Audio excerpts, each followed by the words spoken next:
Welcome to the Jerry Acuff Show. I'm Jerry, your host, and I started this podcast to bring to you people who are doing incredible things. I've always been fascinated by those who have found their greatness, and I'm excited to share the secrets of their success. Let's meet today's guest. Well, welcome to the Jerry Acuff Show. We're really excited today to have guest Staci Nichols, better known as DJ Staci. And she is a DJ for weddings, corporate events, and I would say, having researched her, anything where you can imagine where the event needs to be incredibly special and livened up.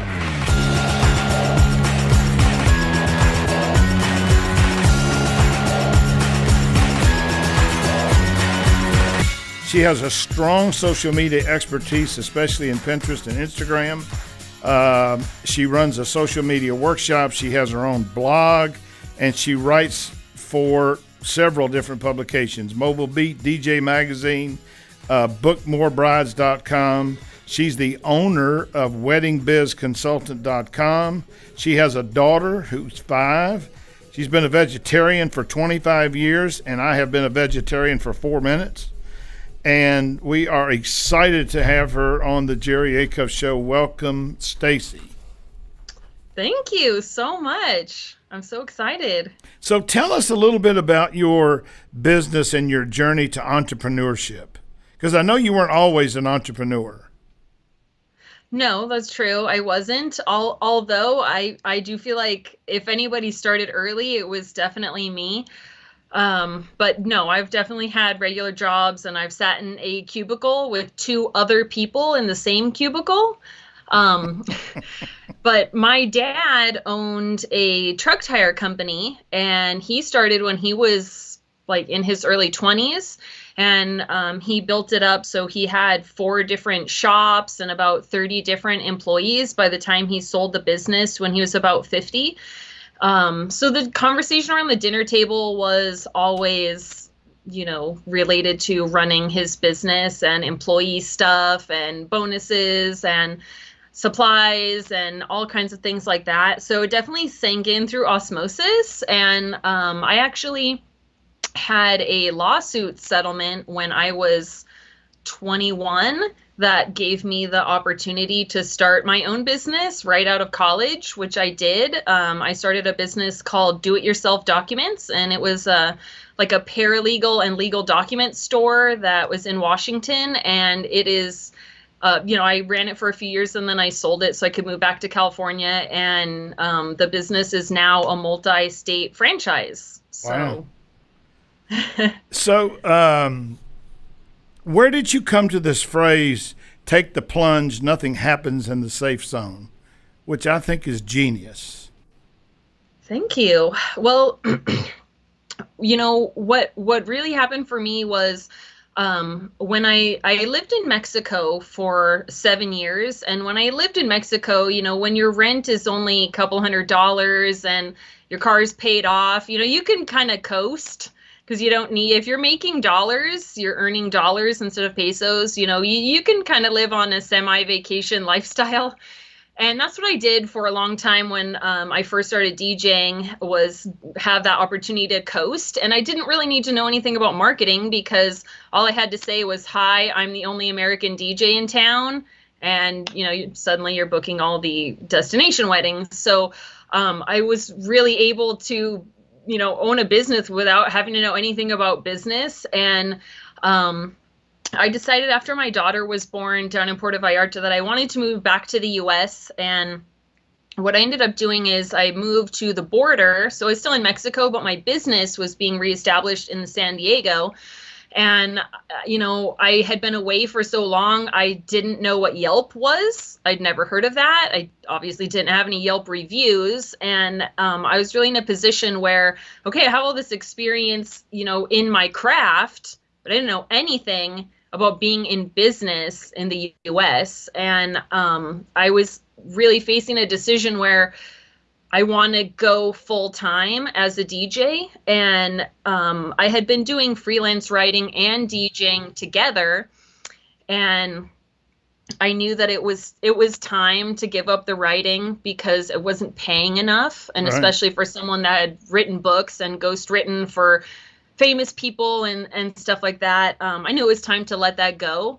So here I am knowing that as far as internet marketing goes and digital marketing, I'm a zero. I'm in preschool. So even though I have experience in my craft, I don't know anything about marketing, and everybody else is going to be way ahead of me. So it felt like jumping off a cliff when I made the decision to become a full-time DJ, because I was the sole support for my family. At the time, I was the breadwinner and still am and have been this whole time. So, yeah, it really just felt like I have to leave the comfort area in order to see if I'm going to sink or swim here, because it's very comfortable to continue writing for what I felt like was less pay than I deserved, but to have that extra income coming in. But if I had done that, I would not be talking to you today. I would have not been presenting at conferences or any of the other opportunities that I've had. It was that decision to leave the safe zone that made all of this possible. So did you really have this sort of antignoresis moment in La Jolla?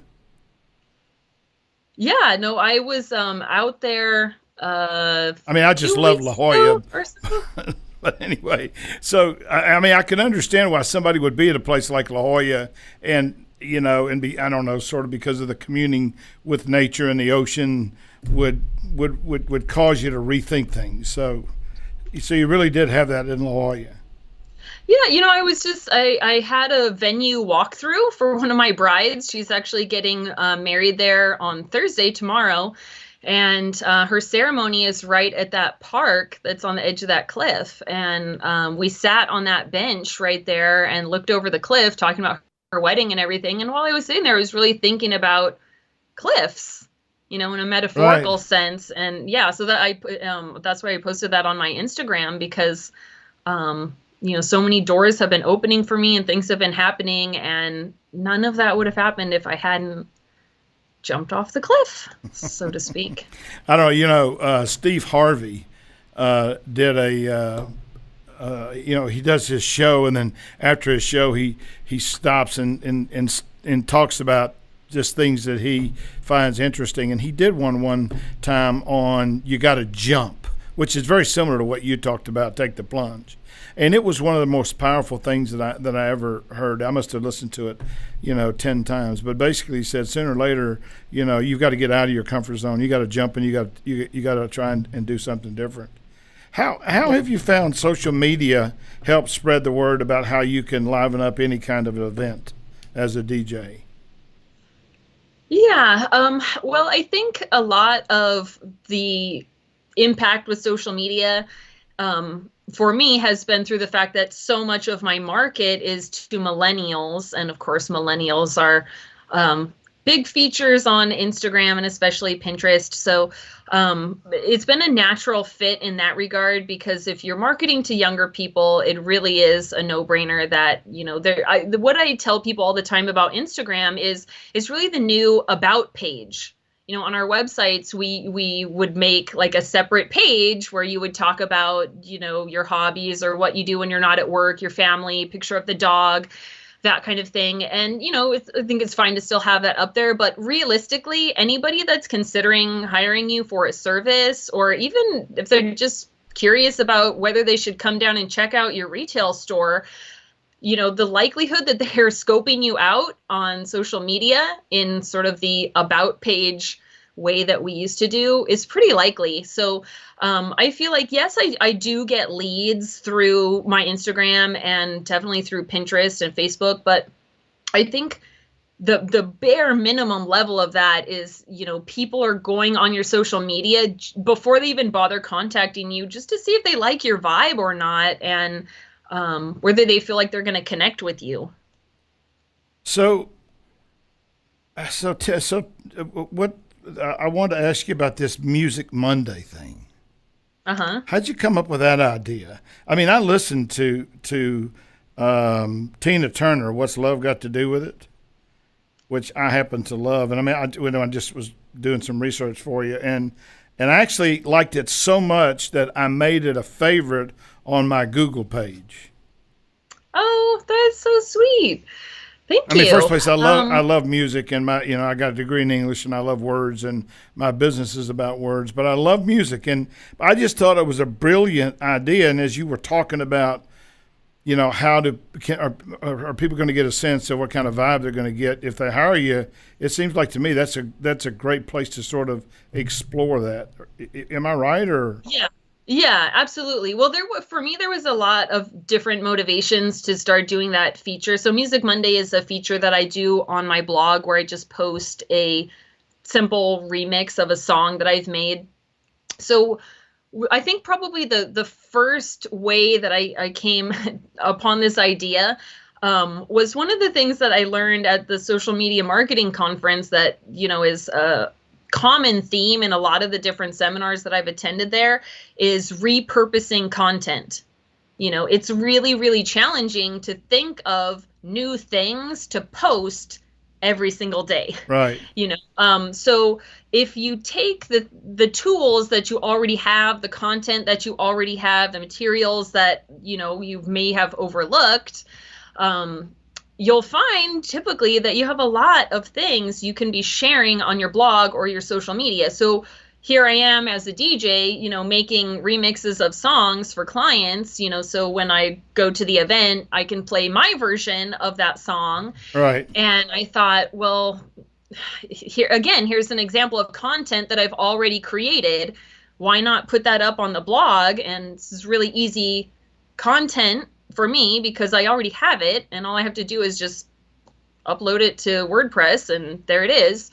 And then, in addition to that, yes, it is a great way to show clients that I'm not just playing radio edits of songs. They're getting a more customized experience with the music. And it's also been a great way to just connect with other people because when I post those songs, like to Twitter, for example, I try to tag the artists that are involved, and I've had some, famous musicians retweet me and like me and follow me back, which has been very cool. And in and of itself, that's been a fun thing. But yeah, so there was a lot of different motivation.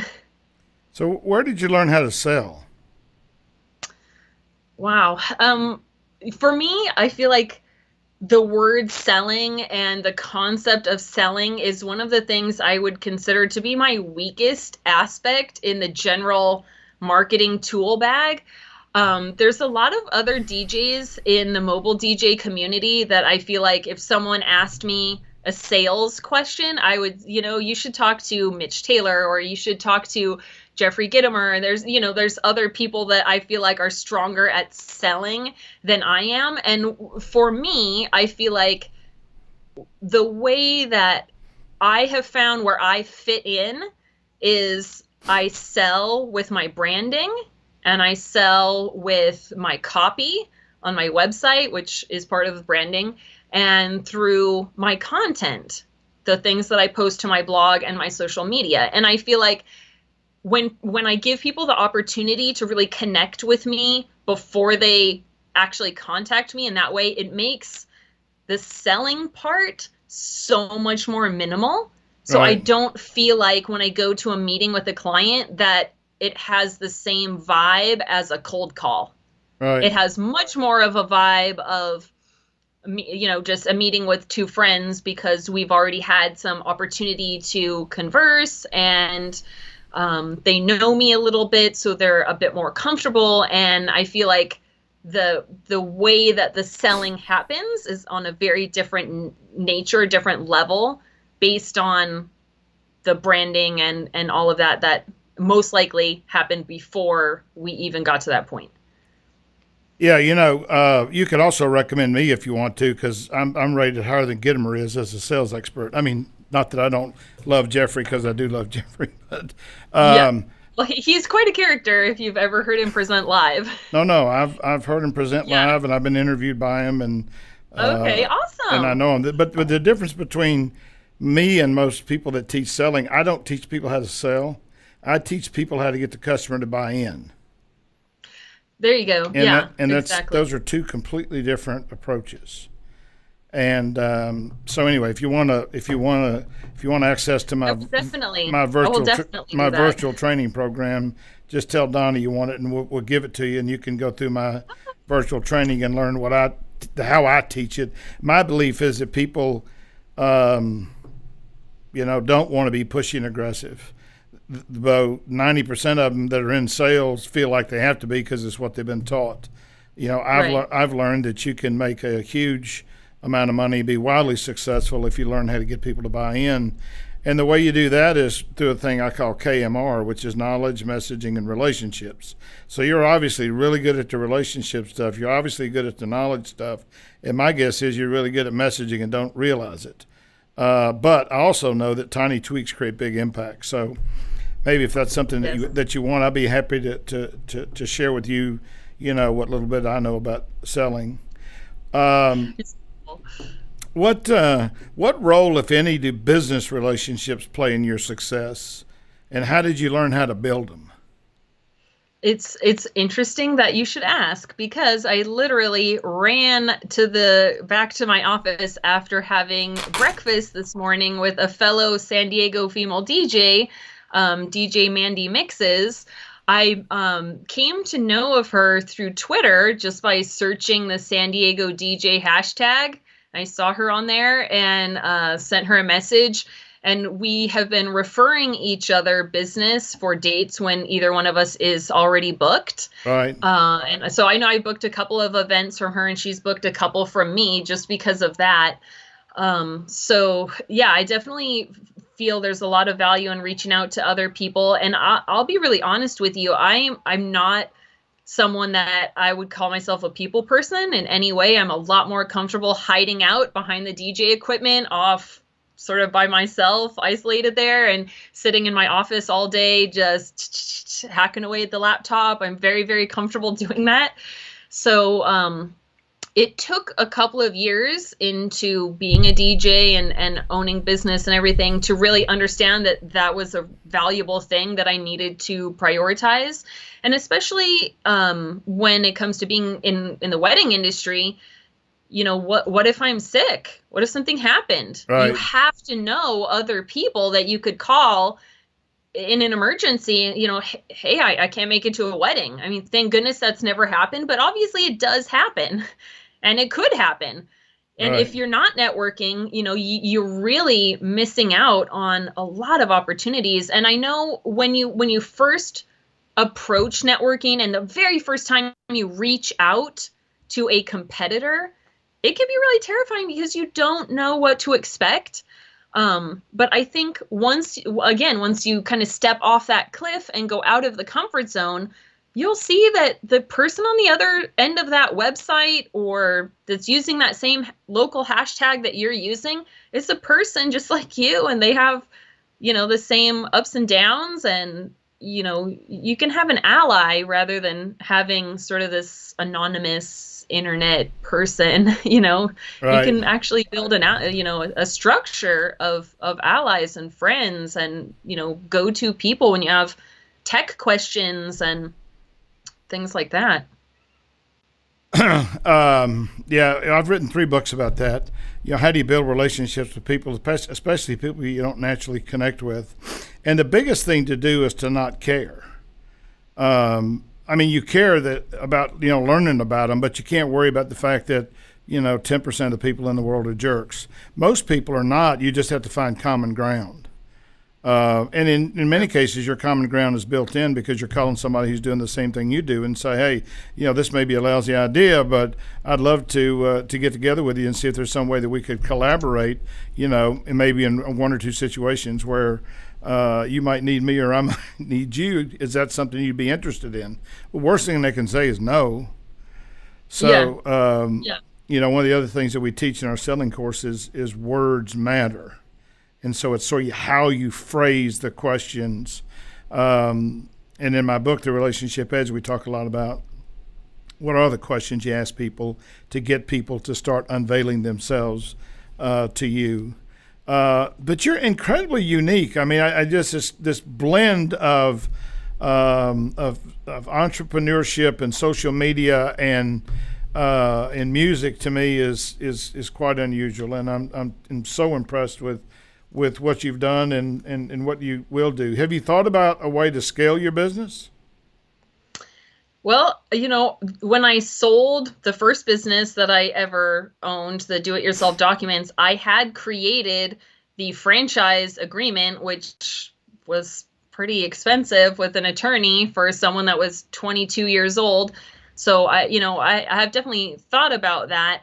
With where I'm at in my career right now, I have not enjoyed the experience of having employees, which I have in the past had up to, I don't know, 5 or 6 different people subcontracting with me. Right. And I just, I put together a manual and we had training, and still I just felt like I wasn't getting the results that I wanted. And it's been easier for me to just raise my prices and be a single op DJ, just to be a one-woman show.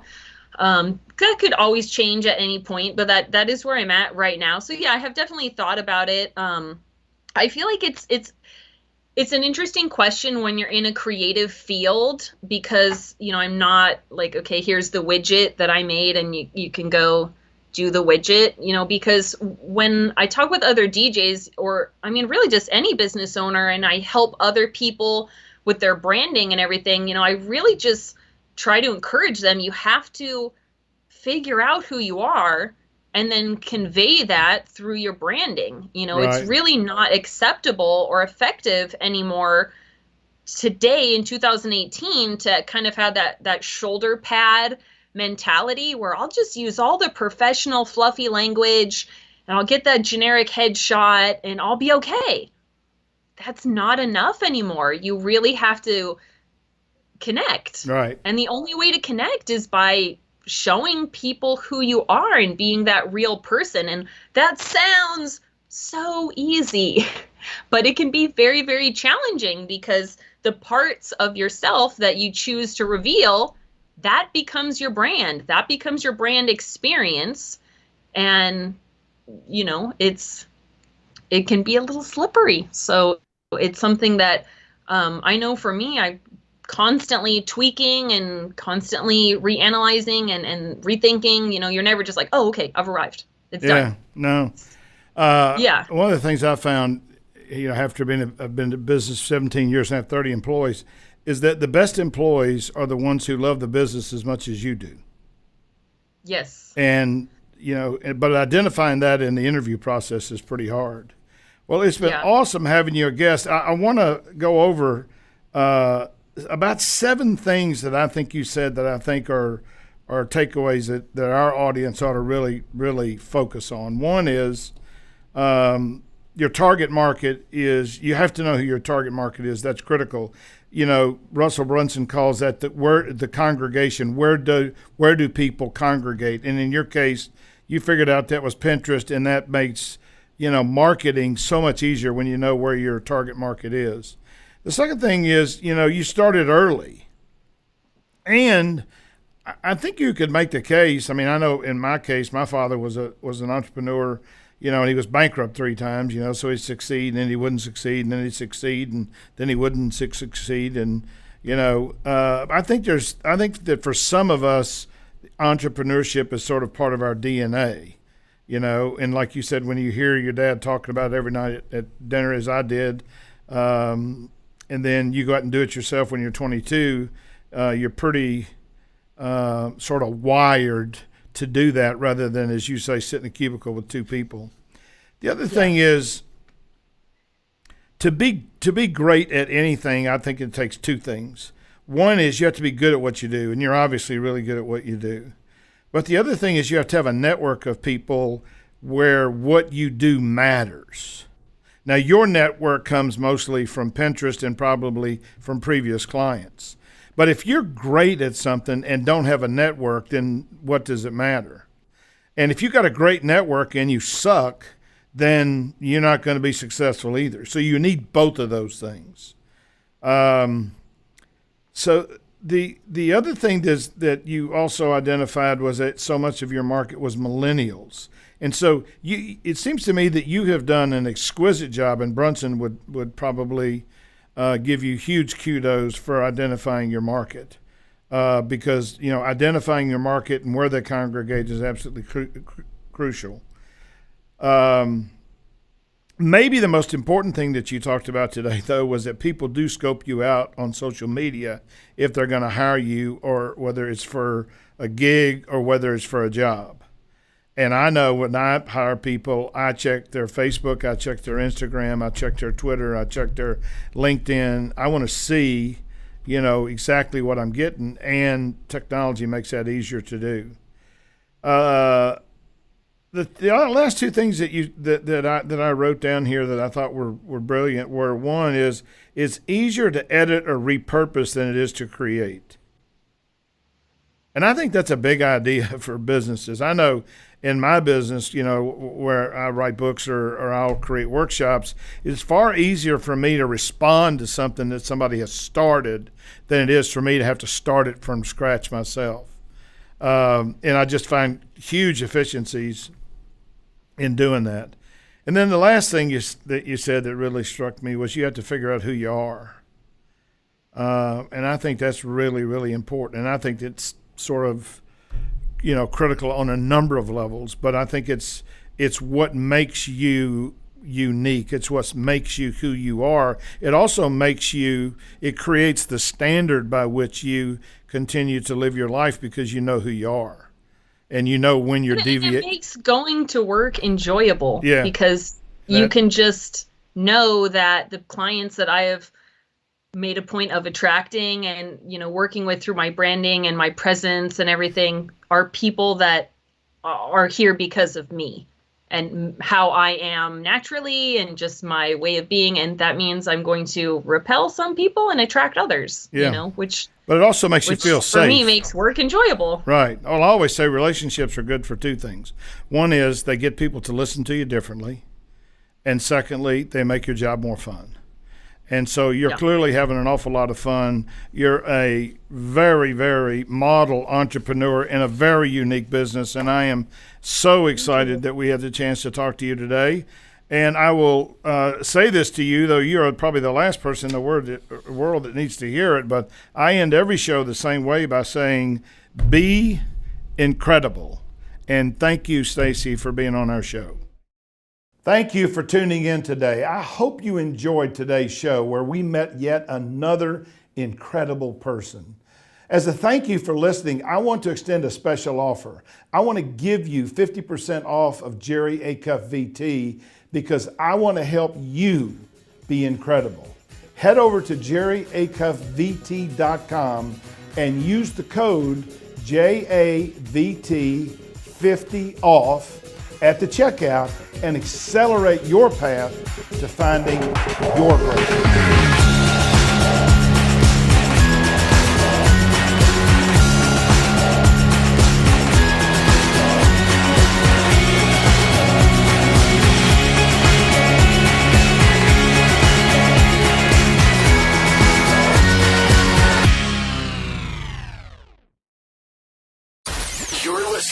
RNCN, the digital destination for premium talk radio.